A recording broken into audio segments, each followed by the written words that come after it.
Hello everyone, welcome to How to Solver. I hope you guys are doing well. Today I am going to show how to create pages on WordPress. For that I need to log in to my WordPress.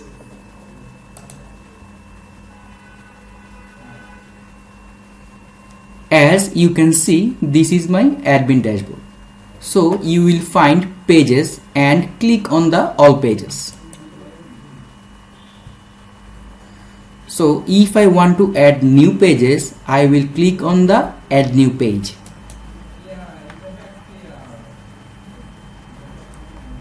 For example, I will add about us and then click on the publish.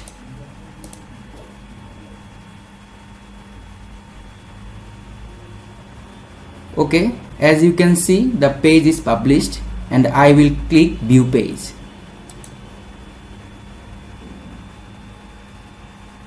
As you can see, the pages is ready. That's all for today.